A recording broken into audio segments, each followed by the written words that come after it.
No próximo capítulo da novela Vale Tudo, Ivan resiste à chantagem de Odete, que o pressiona com ameaças veladas sobre seu cargo na TCA e sua reputação profissional. Mesmo diante do risco de perder tudo, ele mantém a postura firme e diz: "A senhora não vai me dobrar, Odete. Não dessa vez." Enquanto isso, Raquel sugere a Ivan que os dois esperem a situação com Heleninha se acalmar antes de assumirem qualquer relação.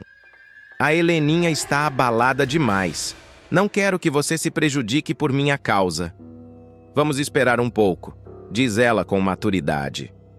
Ivan concorda, mas deixa claro que seus sentimentos por Raquel são verdadeiros. Pascoal, por sua vez, aceita trabalhar à noite no bar de Vasco. "É um bico, mas é honesto. E eu estava mesmo precisando ocupar a cabeça", diz ele, animado com a oportunidade. O bar começa a atrair clientes, e Vasco se mostra otimista com o futuro do negócio. Já Solange, em um momento de introspecção, confessa a uma amiga que sente vontade de ser mãe. "Eu nunca tinha pensado nisso com seriedade, mas ultimamente, essa ideia não sai da minha cabeça", revela. Em uma conversa surpreendente, ela sugere que Sardinha seja o doador. O rapaz fica sem reação. "Eu? Mas você tem certeza disso?" Antes de continuar, clique no botão de gostei, se inscreva no canal e comente de qual cidade você assiste a novela. A tensão aumenta quando Odete tenta subornar Fernanda para que ela termine com Tiago. A jovem, chocada, recusa o dinheiro e conta tudo à mãe. Eunice, tomada pela revolta, invade a mansão de Odete e a confronta. "A senhora é nojenta. Acha que pode comprar qualquer um? Pois comigo não funciona." Odete tenta manter a pose, mas é surpreendida com a fúria da costureira. Enquanto isso, Renato observa com atenção a relação estremecida entre Solange e Sardinha. Ele comenta com alguém próximo: tem alguma coisa mal resolvida entre os dois. Por fim, Ivan procura Heleninha e, com sinceridade, confessa: "Eu ainda gosto da Raquel. Eu tentei evitar, mas é mais forte do que eu." Heleninha, magoada, se cala por um instante. O clima entre eles se torna tenso e carregado de despedida. Ivan viverá um momento de total transformação em sua vida pessoal. Depois de meses arrastando um casamento fracassado com Heleninha, marcado por brigas, recaídas no álcool e uma relação desgastada, ele finalmente tomará coragem para seguir o coração. Ele tomará uma decisão que mudará completamente sua rotina: viver sem culpas o amor por Raquel. A empresária, por sua vez, também estará disposta a deixar para trás toda a dor que viveu: a traição de Maria de Fátima, a armação envolvendo a mala de dólares e o rompimento repentino com Ivan. E será nesse clima de recomeço que o casal decidirá marcar um encontro reservado, longe de olhares julgadores. Eles se encontrarão em um hotel elegante da zona sul do Rio de Janeiro para uma noite inesquecível. "Quero que essa noite seja só nossa, início de uma nova vida, Raquel", dirá Ivan ao recebê-la com um sorriso terno e uma garrafa de champanhe já aberta. Raquel sorrirá, emocionada com o cuidado do amado, e logo retribuirá com um beijo apaixonado. Mas ela terá mais do que palavras e carinhos para oferecer. Com um olhar malicioso, ela sussurrará: "Eu trouxe uma surpresa, algo que nunca fiz com ninguém. Acho que você vai gostar." Ela então caminhará até o banheiro segurando uma bolsa elegante e misteriosa. Antes de fechar a porta, ela faz um último pedido: "Apague as luzes, deixe só a luminária acesa e coloca uma música suave, algo que te faça pensar em mim." Ivan obedecerá, intrigado. Ele ajeita a luz do abajur, deixando o quarto em um tom âmbar, quase mágico, e escolhe uma canção instrumental de saxofone que transforma o ambiente em puro desejo. Minutos depois, a porta do banheiro se abre lentamente. Ivan vira-se e mal consegue conter a surpresa. Raquel aparece vestida de cinta-liga preta, um corpete de renda detalhado e salto alto. Seus cabelos soltos emolduram o rosto com um ar provocante. Ela caminha com firmeza, com um sorriso no canto da boca, e começa uma dança suave, cheia de insinuações. Meu Deus, Raquel! Balbucia Ivan, visivelmente impactado, com os olhos brilhando de desejo. A dança não é vulgar, mas profundamente sensual. Raquel se aproxima da cama e começa um jogo de perguntas que deixa o executivo ainda mais enfeitiçado. Você gosta da minha perna, Ivan? Ele segura a respiração. E das minhas costas? Da minha boca? Ele responde com um sorriso malicioso. Sua boca é o meu assunto favorito.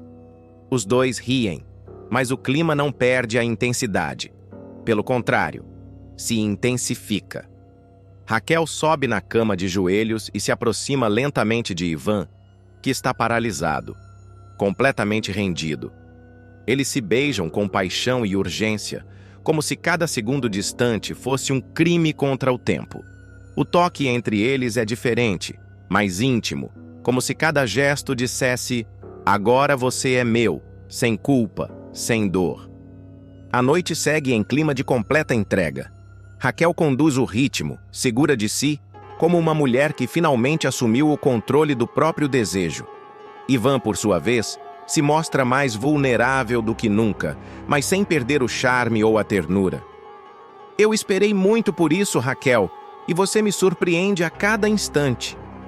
Ela ri, com os lábios ainda encostando os dele. A gente só começou, Ivan. Eu não sou mais a mesma mulher de antes. Aquela Raquel do passado morreu. Hoje eu sei o que quero, e o que eu quero é você.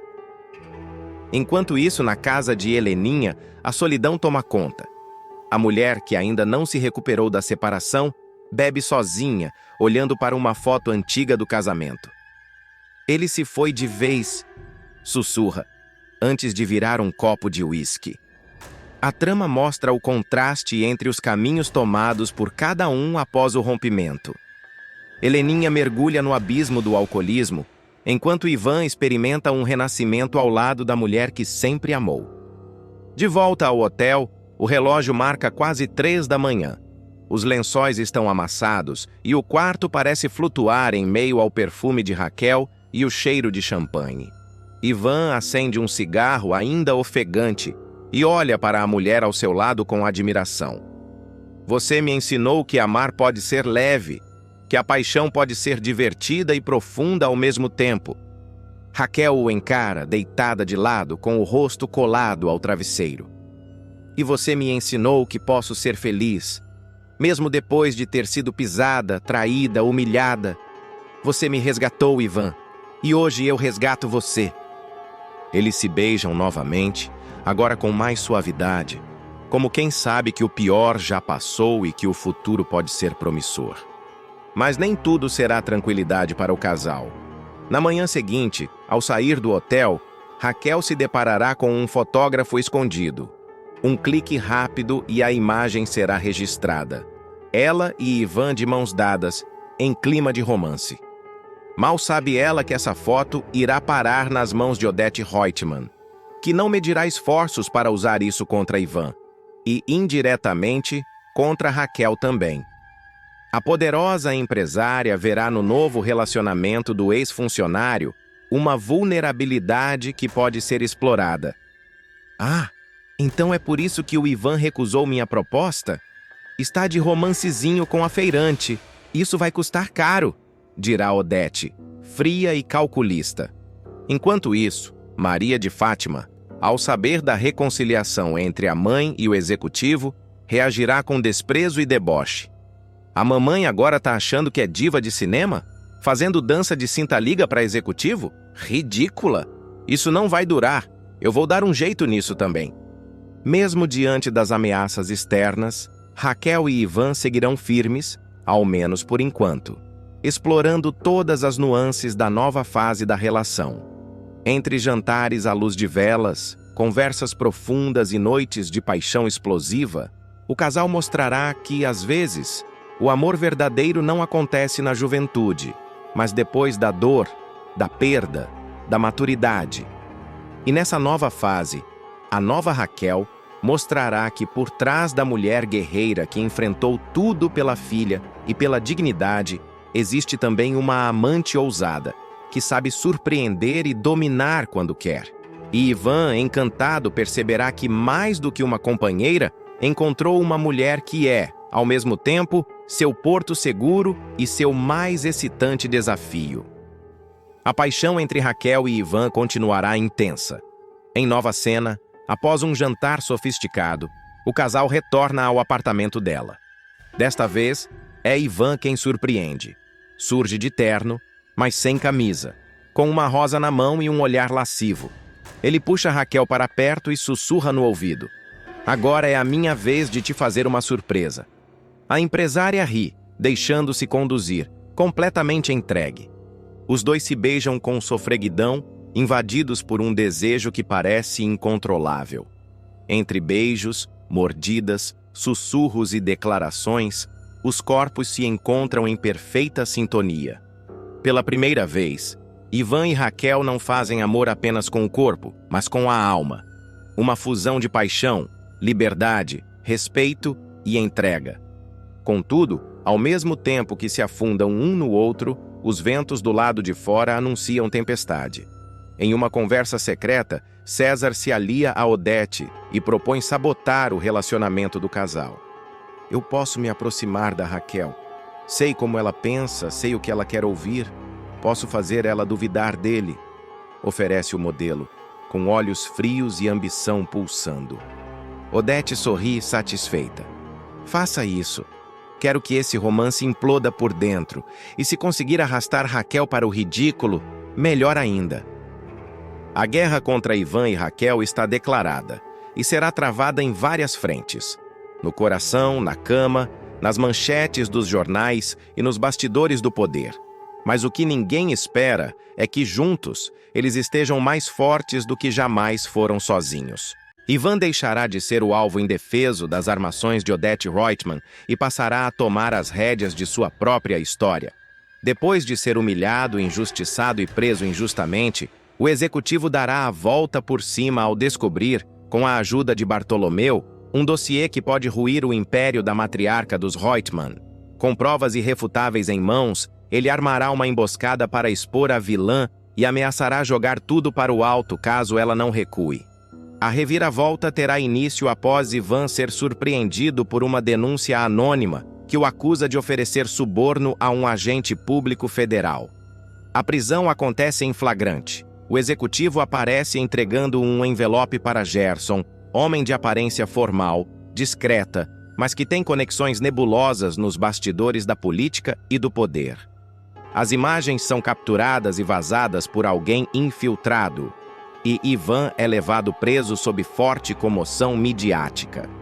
A manchete estampa todos os jornais no dia seguinte: executivo da TCA preso por corrupção ativa. O escândalo abala a companhia aérea.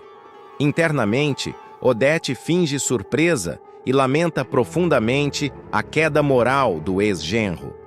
Ela aproveita a ocasião para se mostrar pública e diplomaticamente escandalizada, exigindo auditorias e afastamento definitivo de Ivan.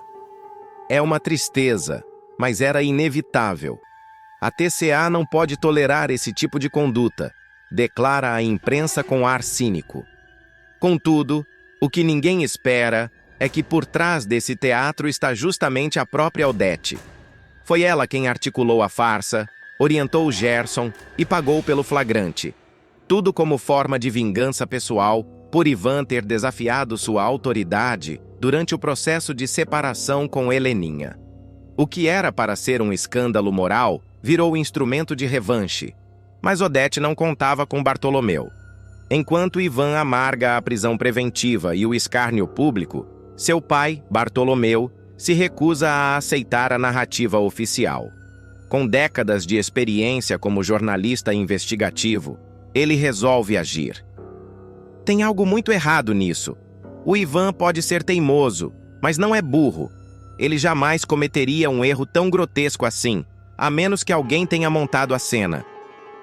Inicia então uma minuciosa investigação por conta própria. Rebusca contatos antigos, conversa com figuras da imprensa, procura arquivos sobre Gerson e descobre que o agente público tem um passado turvo. Ele é todo enrolado, tinham 3 processos correndo contra ele no Ministério Público, revela um assessor.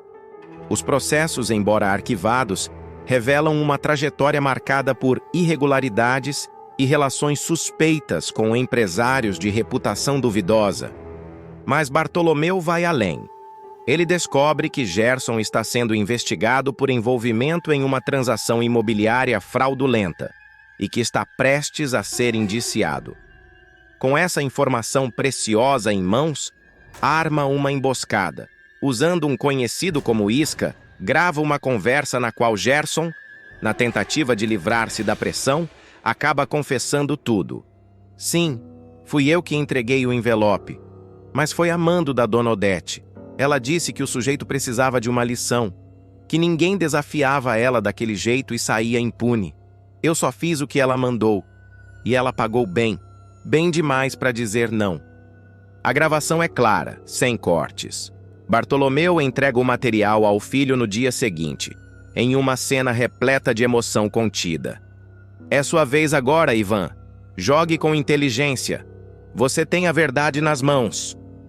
Fora da prisão mediante pagamento de fiança, mas ainda com a reputação arranhada, Ivan volta para casa, decidido a virar o jogo. A primeira visita é justamente ao escritório de Odete. Ele a encontra de pé, diante de uma parede de vidro com vista panorâmica da cidade, segurando uma taça de vinho branco. Se eu fosse a senhora, não tentaria me processar de novo, porque aí eu solto o material todo para a imprensa, e a senhora sabe que a imprensa vai adorar.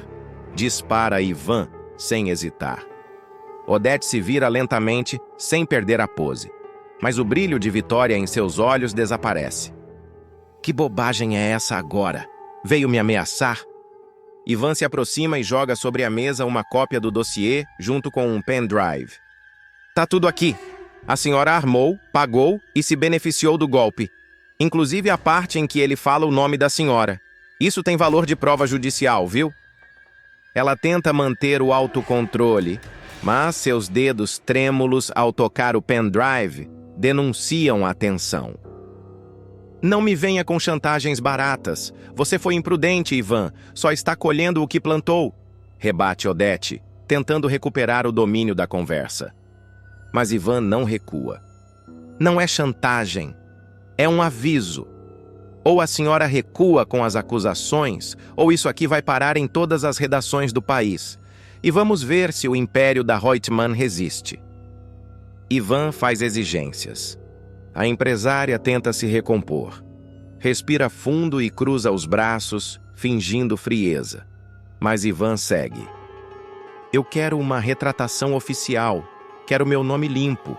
Quero que a senhora admita que foi tudo um mal-entendido e que a empresa vai me reintegrar, publicamente. Odete gargalha num riso amargo. Você acha mesmo que vai me dobrar? Que esse joguinho vai funcionar comigo? Ivan a encara com firmeza. Não é um jogo, é o fim da sua máscara. Todo mundo vai saber quem é a verdadeira Odete Reutemann. Ou a senhora me devolve minha dignidade, ou eu arranco a sua pela raiz. A tensão se torna quase insuportável. Odete, pela primeira vez, está sem controle da situação. Ela tenta ganhar tempo, diz que precisa pensar, consultar advogados, mas Ivan sabe que o tempo dela está se esgotando. Antes de sair, deixa o recado final. A senhora sempre foi boa em manipular, Odete, mas agora é minha vez e eu não tenho nada a perder. A ameaça de Ivan pode fazer ruir a imagem pública da poderosa empresária. Celina, ao saber da gravação, pressiona Odete a resolver o impasse antes que tudo venha à tona. Enquanto isso, Heleninha, que ainda está dividida entre a lealdade à mãe e o amor pelo ex-marido, será colocada contra a parede e forçada a escolher um lado. Já Bartolomeu articula com antigos colegas de redação um plano de vazamento escalonado do escândalo, caso Odete insista em manter a farsa. A qualquer momento, o nome da empresária pode estampar manchetes como nunca antes, só que dessa vez como vilã indiciada por corrupção e manipulação de provas. Odete, acuada, caminha até sua escrivaninha e tenta disfarçar o abalo que sente. Passa os dedos pelo cristal da taça de vinho, enquanto calcula suas opções com o olhar fixo no vazio. Ivan, impassível, permanece de pé, observando cada gesto com a certeza de que agora é ela quem está em desvantagem. Você acha que venceu, Ivan? Que pode me pressionar como se eu fosse uma qualquer? Ela sussurra, quase como se falasse para si mesma. Não acho. Eu sei. E mais do que isso, eu não estou pedindo nada. Eu estou dando a você a chance de não terminar essa história na lama. Porque se eu cair, eu levo você comigo. Nesse momento, a porta do escritório se abre de repente. É Celina, tensa, segurando o jornal do dia. Na manchete, os primeiros indícios da gravação já começaram a vazar.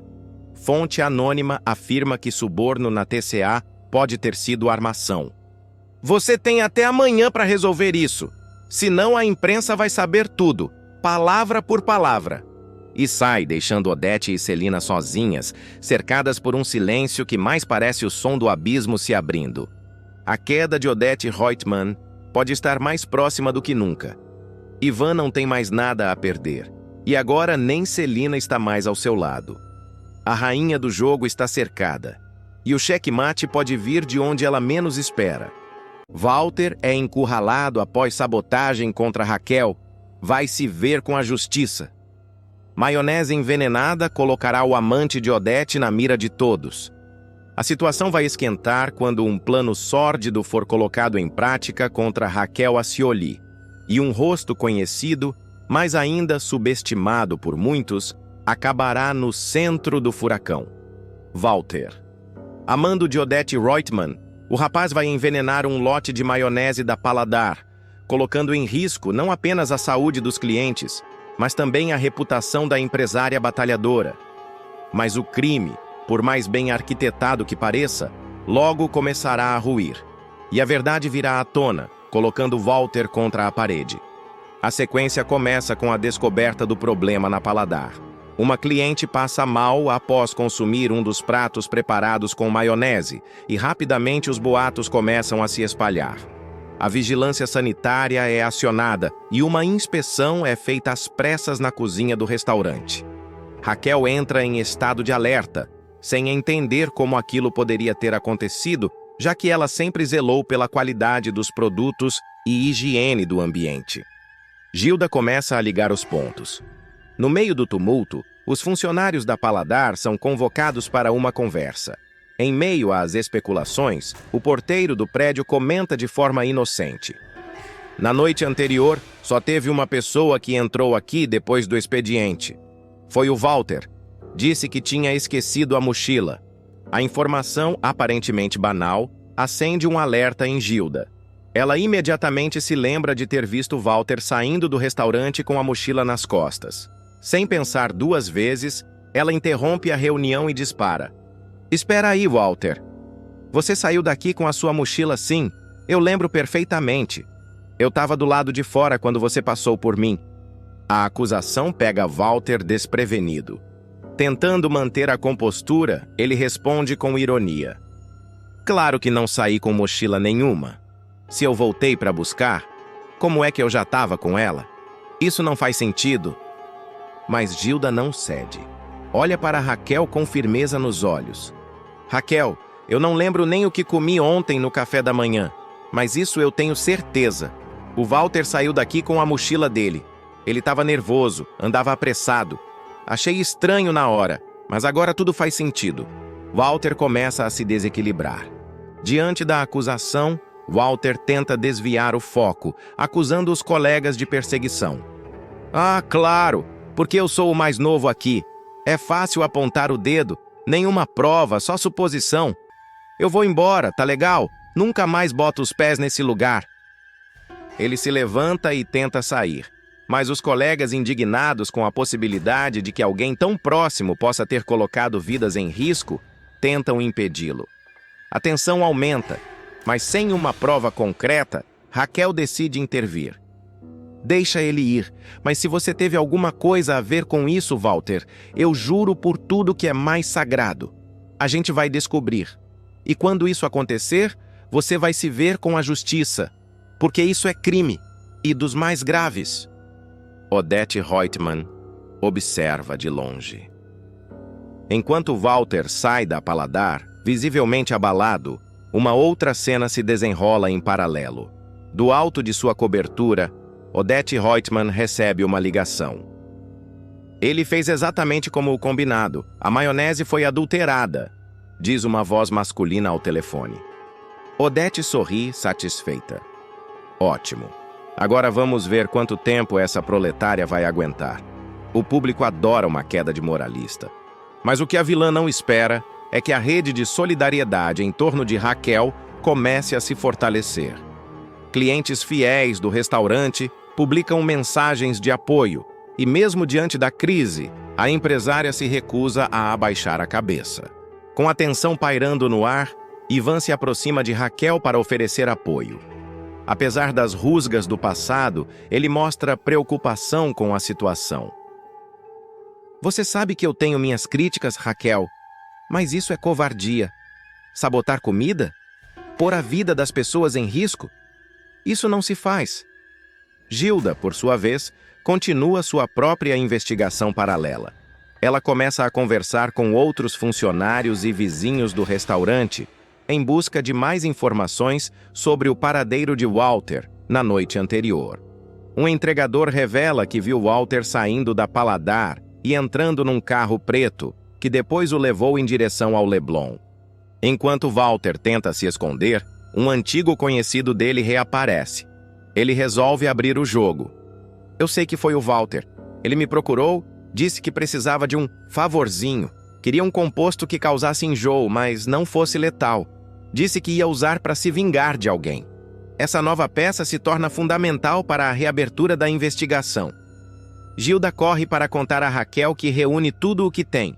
Os testemunhos, as lembranças da noite anterior e agora esse novo depoimento. Ainda não é prova, mas é mais do que suspeita, diz ela. A gente vai chegar lá. Ao saber que está sendo procurado, Walter tenta desaparecer. Mas a notícia da sabotagem na Paladar já ganhou as páginas dos jornais. Seu nome não foi oficialmente divulgado, mas um colunista de fofocas já dá a entender que alguém ligado ao grupo Reutemann pode estar por trás da armação. Walter, desesperado, procura abrigo em um flat emprestado por um velho amigo, mas não sabe que já está sendo seguido. Um investigador contratado por Raquel e financiado em parte por Ivan começa a montar o quebra-cabeça. O mais surpreendente é que durante a investigação surge a possibilidade de que Walter não agiu sozinho. Um áudio captado por acaso num café onde Walter discutia com um interlocutor misterioso revela uma frase comprometedora. A dona Odette disse que era para acabar com a imagem da Raquel e que depois me recompensaria muito bem. Esse trecho cai como uma bomba nas mãos de Gilda. Ainda sem poder usá-lo como prova formal, ela decide confrontar Raquel. Você precisa ouvir isso. Raquel, impactada com o conteúdo, respira fundo. Eu sabia que ela era capaz de tudo. Mas isso é criminoso. Odette percebe que está na mira. Na cobertura dos Reutemann, a tensão começa a se instaurar. Odette percebe que o cerco está se fechando. Desconfiada, ela convoca Walter para uma conversa, mas ele não atende às ligações. Covarde! É sempre assim? Quando o barco começa a afundar, os ratos são os primeiros a fugir, diz a megera, irritada. Raquel, ciente de que está sendo alvo de uma armação, convoca a imprensa. Em uma coletiva simples, mas firme, ela se defende. Eu trabalho com comida, com amor, com dignidade. O que aconteceu aqui é grave, mas foi uma sabotagem, e eu vou lutar para provar isso. A fala viraliza. Clientes e seguidores da Paladar lotam as redes sociais com mensagens de apoio. Na mesma noite em que Raquel faz seu pronunciamento à imprensa, Walter, escondido em um flat no Maier, começa a se desesperar. Sujo, exausto e paranoico, ele revisa mentalmente cada passo que deu. Pega o celular, tenta falar com Odete, caixa postal, mais uma vez. Sabe que está sozinho. Me usaram. Ela me usou. Murmura encarando o espelho rachado do banheiro. Enquanto isso, Gilda recebe uma mensagem do entregador que havia ajudado com informações. Ele conseguiu localizar o carro preto que levou Walter. O veículo está registrado em nome de uma empresa fantasma, ligada a uma das holdings da TCA. Gilda leva o dado a Raquel. A conexão com Odete está cada vez mais clara. A gente só precisa amarrar tudo. No dia seguinte, Walter é localizado pela Polícia Civil, graças ao trabalho do investigador de Raquel. Levado para a delegacia, ele nega tudo, mas, encurralado por provas e testemunhos, acaba cedendo à pressão. Eu só segui ordens. A Odete me prometeu que eu ia crescer, que eu ia ser alguém. O depoimento de Walter cai como uma bomba no noticiário. A imprensa passa a investigar o envolvimento de Odete Reutemann na sabotagem da Paladar. Gilda se aproxima. Ele falou, Raquel. Ele falou. Disse o nome dela. Raquel fecha os olhos, respira fundo. Eu disse que a gente ia descobrir. E agora, Walter? Agora você vai se ver com a justiça. Ela entra no restaurante de cabeça erguida, aplaudida discretamente pelos funcionários que estavam com ela desde o início. Celina fala demais e deixa escapar um segredo inédito do seu passado duvidoso. O público será surpreendido por uma reviravolta que envolve ninguém menos que Celina, a discreta irmã de Odete Reutemann. Conhecida por sua postura refinada, suas roupas sóbrias e seu discurso sempre moralista, Celina mostrará que o passado dela não é tão limpo quanto faz parecer. E tudo começará quando ela resolver se intrometer, mais uma vez, na vida de Maria de Fátima. Desconfiada de que a influenciadora esteja traindo Afonso com César Ribeiro, Celina resolve seguir os passos da moça com a ajuda de um motorista de confiança. A sequência será marcada por tensão e ironia, à medida que Celina dá início à sua própria investigação particular, como se fosse uma detetive profissional. Essa garota está escondendo alguma coisa, e eu vou descobrir o quê, dirá, enquanto observa Fátima entrar sorrateiramente em um apart-hotel no centro da cidade. De dentro do carro, a irmã de Odete acompanha os movimentos de Fátima, que sequer percebe estar sendo seguida. Logo depois, sem hesitar, Celina desce do carro e entra no lobby do prédio. Seu semblante será o de uma mulher determinada, mas também nervosa. Ela se aproxima da recepcionista e tenta arrancar informações. Começa de maneira polida, elogia o ambiente, pergunta se o local é seguro, se frequentado por gente de bem. A moça do balcão, visivelmente desconfiada, responde com respostas vagas e com um sorriso educado, mas desconfortável. Ao perceber que não vai conseguir as informações que deseja, Celina muda de tom. Seu olhar muda, sua expressão endurece. Tira a carteira da bolsa e desliza discretamente uma nota de R$ 100 sobre o balcão. Veja bem, querida, eu só queria confirmar se uma certa moça está aqui. Posso te mostrar uma foto. Isso não precisa sair daqui, claro, sussurra, tentando parecer amistosa. A recepcionista, no entanto, se recusa a aceitar o dinheiro e responde: Me desculpe, senhora, mas isso não seria ético. Celina fica em choque, como se tivesse levado um tapa no rosto. Ética, repete, incrédula. No Brasil, só falta me dizer que a próxima funcionária de hotel que encontrar vai citar Kant, ironiza, visivelmente irritada. Frustrada com o fracasso da investida, ela volta para o carro pisando duro. O motorista observa o retorno da patroa e se prepara para partir, mas é interrompido por um desabafo inusitado. Que ódio dessa mulher! Faz anos que eu não suborno ninguém. Perdi a prática. Eu era ótima nisso, confessa Celina, jogando-se no banco de trás do carro. O motorista arregala os olhos, sem saber como reagir. Ela continua, como se falasse sozinha. Mas sabe o que ela me disse? que não seria ético me dar informações sobre a Fátima. Só no Brasil mesmo. Não tem um político preocupado com ética, mas a recepcionista do flat tem. A fala deixará claro que Celina tem muito mais camadas do que aparenta. Aquela figura sempre preocupada com a integridade da família, com as aparências, com as boas maneiras e a etiqueta social, carrega segredos do passado que ainda não vieram completamente à tona. Não será a primeira vez que a máscara de Celina ameaça cair. Em outra cena emblemática, Odete já havia dado pistas de que a irmã não é tão ingênua quanto se mostra.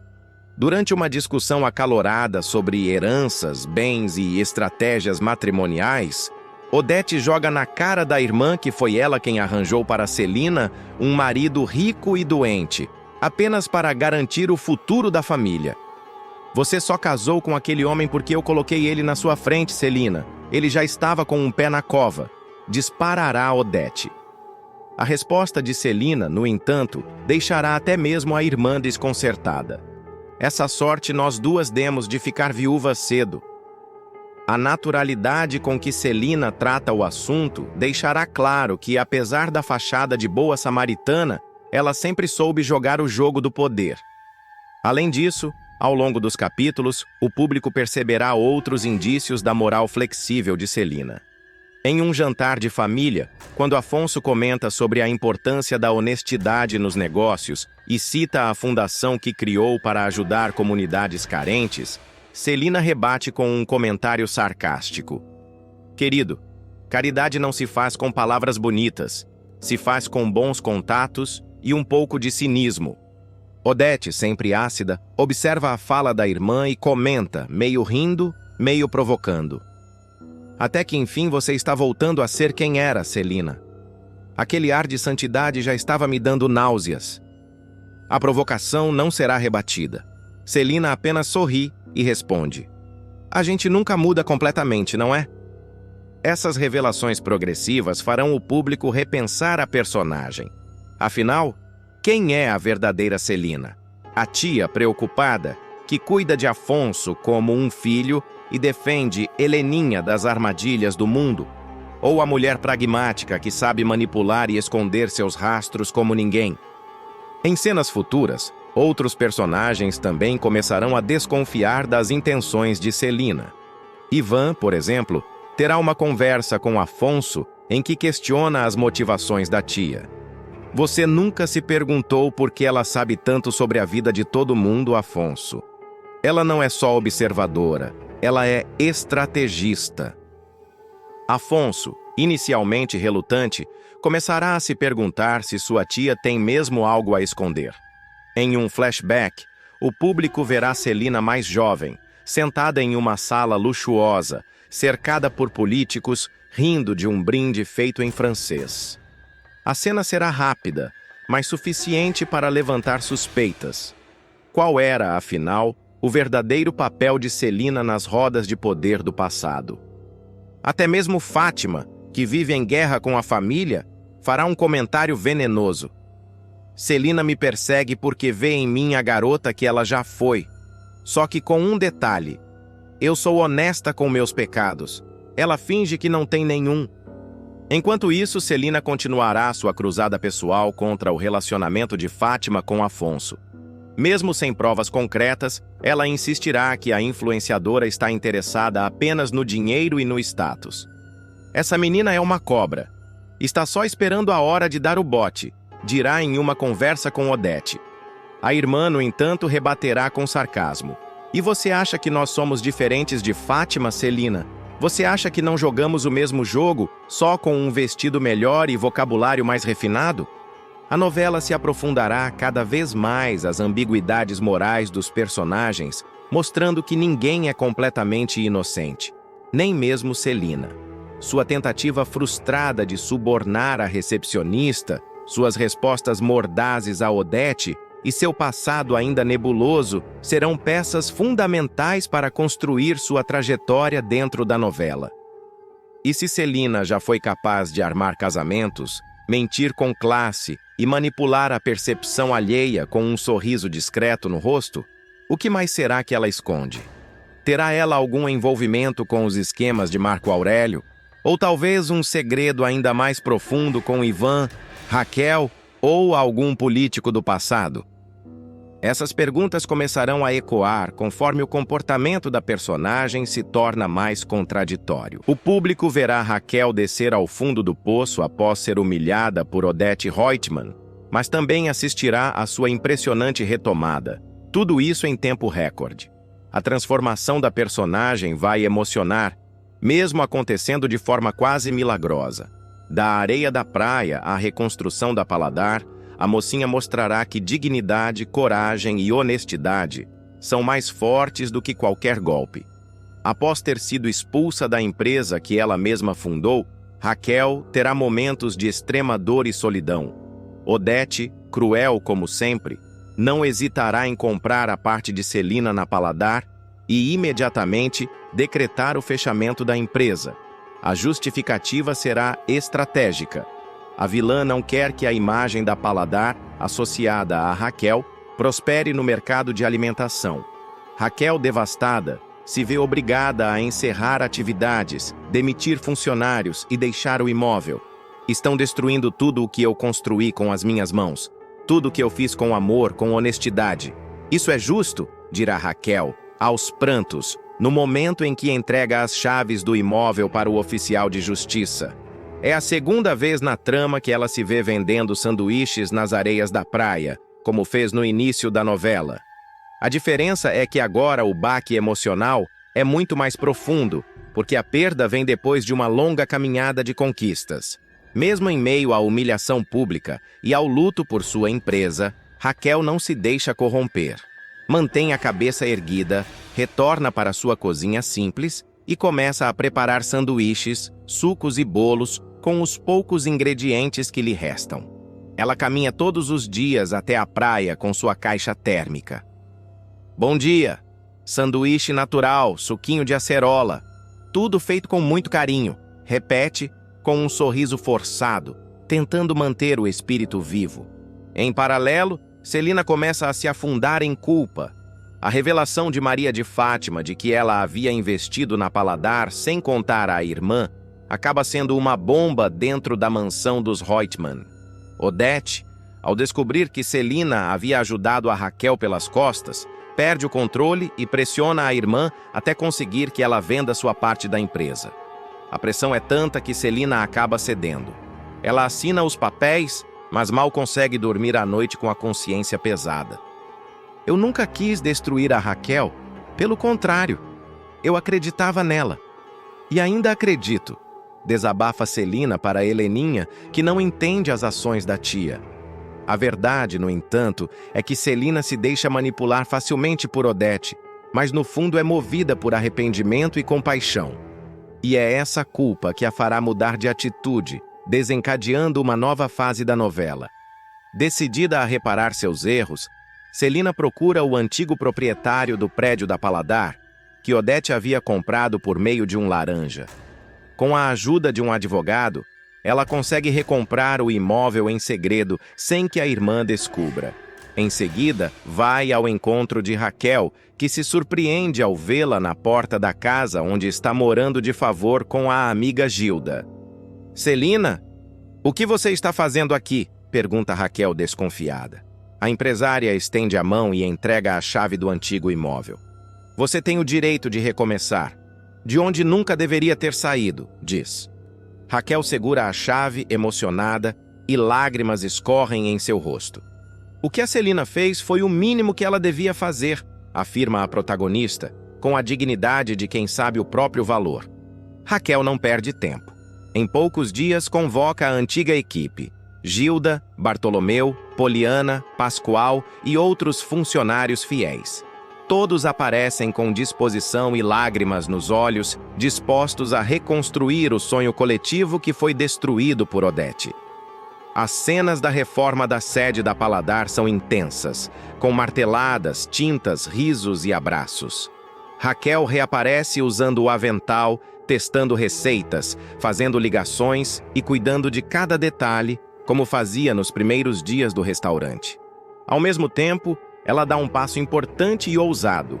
Para compensar o rompimento do contrato com a TCA, que havia sido rompido por ordem de Odete, Raquel desenvolve uma nova linha de sanduíches para serem vendidos em lojas de conveniência, postos de gasolina e snack bars de rodoviária. Para compensar a TCA, eu criei uma linha de sanduíches para snack food vender em posto de gasolina, conta ela com entusiasmo durante uma reunião com Poliana e Bartolomeu. A ideia é simples, mas visionária. Usando ingredientes frescos e receitas artesanais, Raquel transforma o conceito de lanche rápido. Você pode comer um sanduíche natural e ainda sentir que está sendo bem alimentado, e com preço justo, afirma. O projeto começa a atrair interesse e logo ela consegue fechar parceria com uma rede de conveniência que passa a distribuir os produtos da nova Paladar. Ao saber do sucesso da linha de lanches, Odete surta. Lixo gourmet? É isso que ela virou agora? Ironiza a vilã, furiosa com a resiliência de Raquel. Marco Aurélio, por sua vez, tenta acalmar a sogra. Mas ela já não está mais com a TCA. Agora, lanche imposto. É outra coisa. Não ameaça os nossos contratos. Mas Odete não se convence. Para ela, qualquer sinal de vitória de Raquel é uma afronta. Enquanto isso, a sede reformada da Paladar reabre oficialmente. A reinauguração é modesta, mas simbólica. Vizinhos, amigos, fornecedores e antigos clientes comparecem, emocionados. Alguns jornalistas, inclusive, fazem matérias sobre a história da mulher que foi derrubada 2 vezes e reerguida pelas próprias forças. Durante o evento, Raquel discursa com humildade e emoção. Eu agradeço a todos vocês que estão aqui hoje. Não foi fácil. Eu tive vontade de desistir muitas vezes, mas no fundo, sabia que a luta valia a pena. Porque o que a gente constrói com amor e honestidade ninguém pode apagar. Nem mesmo quem tem dinheiro, poder ou influência. Aplausos tomam conta do local. Nesse novo ciclo, Raquel adota uma postura mais firme.